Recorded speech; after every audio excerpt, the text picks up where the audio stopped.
दोस्तों आज टेक्नोलॉजी दुनिया में हवा की तरह फैल चुकी है, जिसके हमें लाखों फायदे मिलते हैं तो उनके हजारों नुकसान भी हैं। आज हम पहले की तरह कुछ भी चीजें याद रखना नहीं पसंद करते और उसे इंटरनेट या अपने डिवाइस पर छुपा के रखना पसंद करते हैं। आज दुनिया का लेन देन इंटरनेट के द्वारा ही होने लगा है, जो हर दिन बढ़ता चला जा रहा है। सोचिए अगर इन सबको कोई अपने कब्जे में कर ले, यानी कि हैक कर ले, तो कितना भयानक संकट दुनिया में आ सकता है। आज हम कुछ ऐसे ही हैकरों के बारे में बात करेंगे जिनकी साइबर दुनिया में अपनी एक पहचान है। बड़ी बड़ी कंपनियां उनसे बचकर रहना ही पसंद करती है और वो पूरे इंटरनेट को हिलाने का दम रखते हैं। हमारी लिस्ट में पहले नंबर पर आता है 58 साल का ये व्यक्ति। दोस्तों इस व्यक्ति ने अपने आप को इतना छुपा के रखा है कि आज तक कोई इसका नाम नहीं जान सका। लोग इसे एस्ट्रा के नाम से जानते हैं। इस व्यक्ति ने फ्रांस के एक फाइटर जेट कंपनी की डिटेल्स 5 साल तक चुराई और उन्हें बहुत से देशों को बेच दिया। इस घटना से उस कंपनी को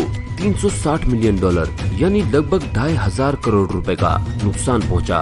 जनवरी 2008 को उसे पकड़ लिया गया, पर उसकी आइडेंटिटी किसी को नहीं बताई गई। माना जाता है वह 58 साल का एक मैथ का टीचर था, जिसे देखकर कोई बता नहीं सकता था कि वो इतना बड़ा कारनामा कर सकता है।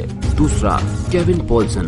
केविन पॉल्सन को डार्क दांते के नाम से भी जाना जाता है। 1990 के करीब केविन ने अपने 2 दोस्त केविन ऑस्टिन और जस्टिन पीटरसन के साथ मिलकर एक रेडियो स्टेशन KIIS FM 102 को हैक किया और वहां चल रहे शो को जीत लिया। केविन ने वहां आ रही सभी लाइंस को 15 मिनट तक हैक करके रखा और शो में रखा लेटेस्ट स्पोर्ट्स कार, $20,000 और 2 हवाई की छुट्टियों का इनाम जीत लिया। पॉल्सन के ऊपर पहले से भी कई केस पेंडिंग पर थे।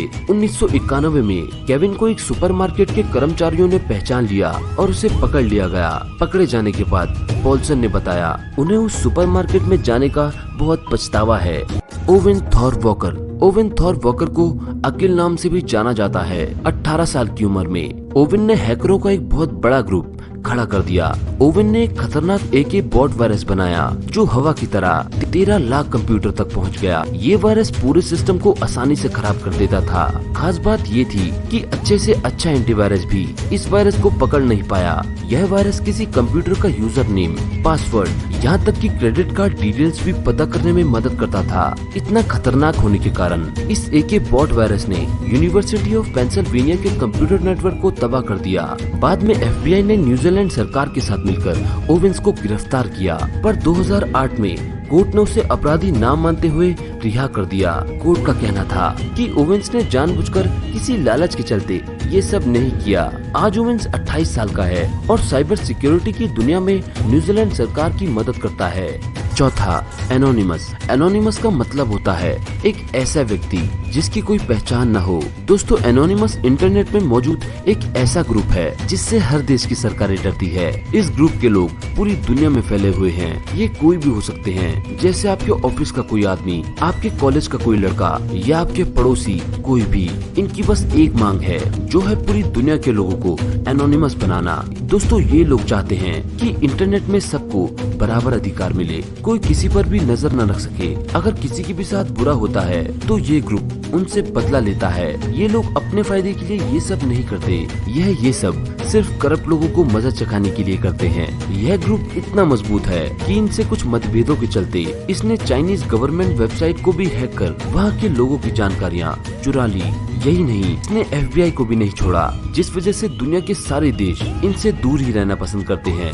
5वां, एल्बर्ट गोंजालेस। दोस्तों एल्बर्ट गोंजालेस को अमेरिकन हैकिंग हिस्ट्री का बादशाह माना जाता है। 1981 में जन्मे एल्बर्ट ने अपनी हैकिंग करियर की शुरुआत में ही इंटरनेट पर शैडो क्रू नाम से हैकरों का एक ग्रुप बनाया। इस ग्रुप के लोगों ने 15 लाख नकली passport, ID card, insurance card, birth certificate और कई जरूरी दस्तावेज बेचे, जिनसे इन्होंने करोड़ों कमाए। 2005 से 2007 के बीच एल्बर्ट ने SQL structured query language method की मदद से पूरे 2 साल तक अमेरिका की आधी आबादी यानी 17 करोड़ लोगों की बैंक डिटेल्स और क्रेडिट कार्ड नंबर को चुराकर उन्हें बेच दिया और करोड़ों कमाए। बाद में चलकर उसे अमेरिकी सरकार ने पकड़ लिया और 25 मार्च 2010 को उसे 20 साल की सजा सुनाई गई। Number 6, George Francis hots. 2 अक्टूबर 1989 में जन्मे जॉर्ज अपने IQ लेवल और अपनी तीव्र बुद्धि के लिए बहुत प्रसिद्ध हुए। जॉर्ज ने अपने हुनर का गलत इस्तेमाल न करके उसे एप्पल कंपनी की धज्जियां उड़ाने में लगा दिया। दरअसल जॉर्ज को किसी भी डिवाइस की कमियां ढूंढने में महारत हासिल थी। वह एप्पल के सारे फोन्स खरीदकर उनका तोड़ निकालते थे और अपने ब्लॉग पर छाप देते थे। जॉर्ज ने PlayStation 3 की भी कई कमियां सार्वजनिक की। उनके खिलाफ कई केस दर्ज हुए जिन्हें उन्होंने जल्दी सुलझा लिया। आज जॉर्ज 30 साल के हैं। उनकी अपनी खुद की बनाई हुई एक सेल्फ ड्राइविंग कार है और वो गूगल और बाकी कंपनियों के साथ मिलकर काम करते हैं। नंबर 7, एड्रियन लामो। एड्रियन लामो को होमलेस हैकर के नाम से भी जाना जाता है क्योंकि वह कभी भी एक जगह नहीं रहते थे। गरीब होने के कारण एड्रियन इधर उधर किसी साइबर कैफे में बैठकर ही हैकिंग सीखते थे। धीरे धीरे एड्रियन ने माइक्रोसॉफ्ट, SBC कम्युनिकेशन और याहू जैसी वेबसाइट्स को हैक किया। पकड़े जाने पर एड्रियन को 6 महीने की सजा और 2 साल तक प्रोबिशन पीरियड में रखा गया। साथ ही साथ एड्रियन को $65,000 का जुर्माना लगाया गया। सालों तक एड्रियन लामो को किसी कंपनी में काम नहीं दिया गया और महज 37 साल की उम्र में 14 मार्च 2018 को उनकी रहस्यमय तरीके से मौत हो गई। Number 8, Jinson James एंचेता। 21 वर्षीय जिनसन को हैकरों का मास्टरमाइंड कहा जाता है। दरअसल जिनसन ने अपनी एक वेबसाइट बनाई और उसमें किसी भी सिस्टम को हैक कर उसे बेचने के दाम लिख दिए। जिनसन ने एक बॉटनेट वायरस को 4 लाख कंप्यूटर में फैला दिया और फिर उस वायरस की मदद से सारे कंप्यूटर की डिटेल्स पाने के बाद उन्हें विज्ञापन कंपनीज और दूसरे हैकरों को बेच दिया और लाखों कमाए। पर क्योंकि किस्मत से उन 4 लाख कंप्यूटर में से 2 रक्षा विभाग के थे, इसलिए US सरकार ने उसे जल्द ही पकड़ लिया। उससे उसकी BMW कार छीन ली गई और उसे 57 महीने की सजा सुनाई गई। Number 9, Robert टपन Morris. रॉबर्ट ही वह व्यक्ति था जिसने पहले कंप्यूटर वर्म की खोज की।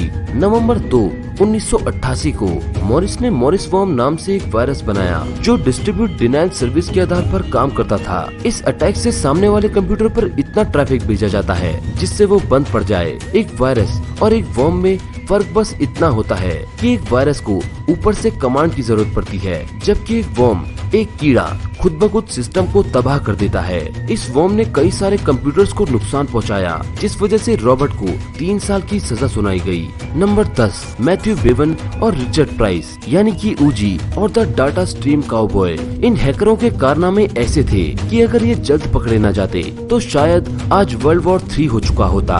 दरअसल इन दोनों हैकरों ने कई साल पेंटागन पर साइबर अटैक किए और 1996 को ये कामयाब भी हो गए। अमेरिकी डाटाबेस को हैक कर इन्होंने उस सिस्टम से नॉर्थ कोरिया पर अटैक करना शुरू कर दिया।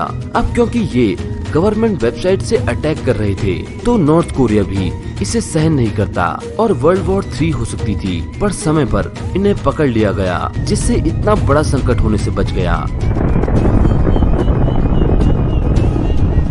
हमारे आखिरी हैकर हैं गैरी मैकनान। गैरी मैकनान को सोलो नाम से भी जाना जाता है। गैरी को दुनिया का सबसे बड़ा मिलिट्री हैक करने का भी रुतबा हासिल है और कुछ लोग तो गैरी को दुनिया का सबसे खतरनाक हैकर मानते हैं। गैरी वह व्यक्ति था जो अपनी गर्लफ्रेंड और अपनी आंटी के घर में बैठे बैठे बड़े बड़े कारनामे कर दिया करता था। 2001 से 2002 के बीच गैरी ने कुल 13 महीनों तक नासा और यूनाइटेड स्टेट्स के 97 कंप्यूटर पर हमला कर काफी खुफिया जानकारियां चुराई और कई जरूरी जानकारियों को डिलीट कर दिया, जिससे वह मोस्ट वांटेड साइबर क्रिमिनल की लिस्ट में शुमार हो गया। बाद में चलकर उसने अमेरिकी सरकार के 2000 कंप्यूटर को 24 घंटे तक बंद कर दिया और एक नोटिस भेजा जिसमें उसने लिखा था आपकी सुरक्षा बकवास है और नीचे लिखा था आई एम सोलो, जिस वजह से सरकार को $7 लाख यानी लगभग 5 करोड़ रुपए का नुकसान उठाना पड़ा।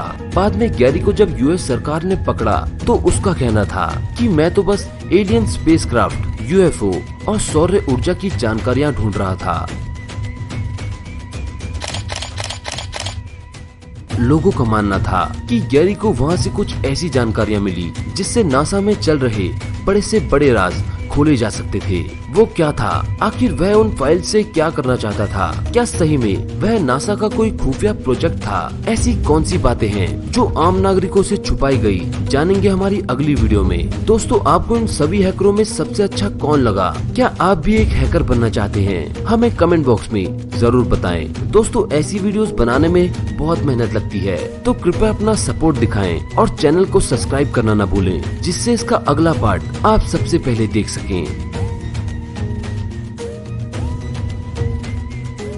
अब दोस्तों वीडियो अच्छी लगी तो धपाधप लाइक मारो, और अगर आगे भी देखते रहना चाहते हो तो सब्सक्राइब करो, और अगर VIP बन के सबसे पहले देखना चाहते हो तो सब्सक्राइब के बगल में उस लाल कण को नीलकंठ करना तो बिल्कुल भी मत भूलना, नहीं तो वीडियो ढूंढते रह जाओगे और घंटा भी नहीं मिलेगा। ये सब तो ठीक है, पर अभी के लिए क्या करें, तो अपने मोबाइल की स्क्रीन दबाओ और जरा अगल बगल झाँक लो, क्योंकि सही में ऐसा माल कहीं नहीं मिलेगा। बाकी मिलते हैं मेरी अगली वीडियो में, तब तक बाय।